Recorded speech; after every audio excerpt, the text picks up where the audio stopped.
August the 24th, 2020. I'm one of your English anchors. My name is Surati Sali. Today's bulletin is headlined with the following reports. Civil Oromo protest movement maintains momentum across regions of Oromia and around the world. Bail granted for detained senior leadership, Oromo Federalist Congress, Dijanet Afa, Oromia Media Network journalist Guyo Wario. Congress members of the United States demand investigation into Ethiopia's ability to uphold democratic principles. And now for today's news. Civil boycotts across Oromia are being met by military resistance and shooting by government forces. In Oromia's northern region of Shawa, in the city of Mekiti, the national boycott undertaken by the Oromo Youth Movement has been met by strong military opposition. Residents of the city report large numbers of government soldiers attempting to curtail and block youth through capture, detainment, and torture. Residents from Hararge region of Babile continue to report to OMN of military forces causing mayhem. Residents report fears of military-inflicted beating and torture, regardless of whether they are at home or on the street. The military does not appear to distinguish between young and old, therefore placing everyone at risk of harassment.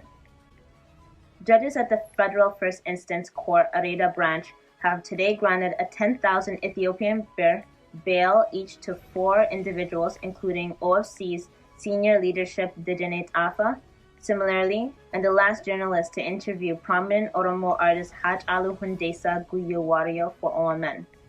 The Attorney General office accused Guyo Wario for manipulating his interviewee for inciting violence.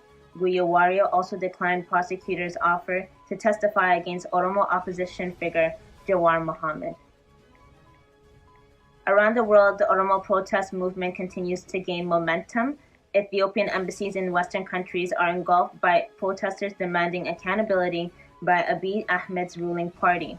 Rallies in front of the Ethiopian embassy in Minnesota, London, and the organized sit-ins at the United States of America's state capitol reflects over 100 rallies around the world that have taken place since Hachalu Hundeessaa's murder.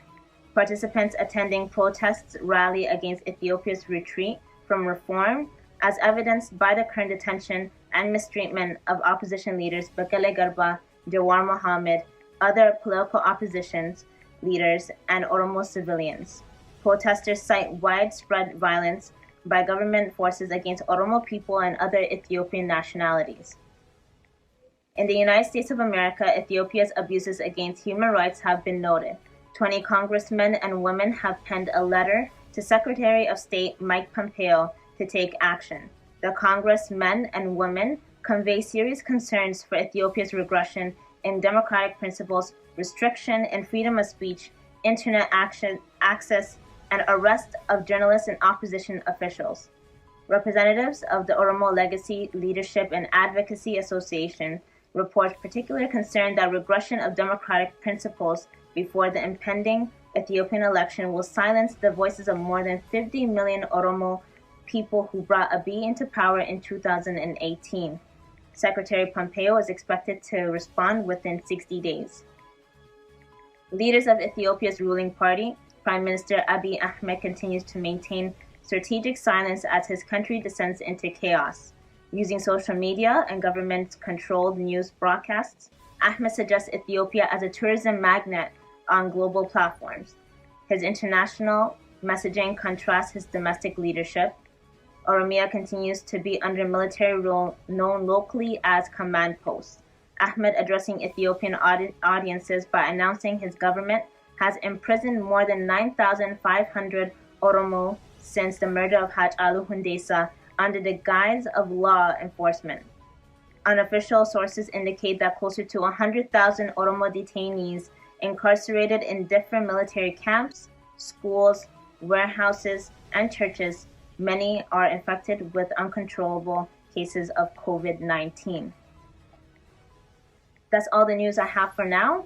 An English news broadcast will return to you live on Oromia Media Network, but right now stay tuned for further broadcasting on OMN. Until we meet again, my name is Surati Sali. Take care, stay safe. Goodbye.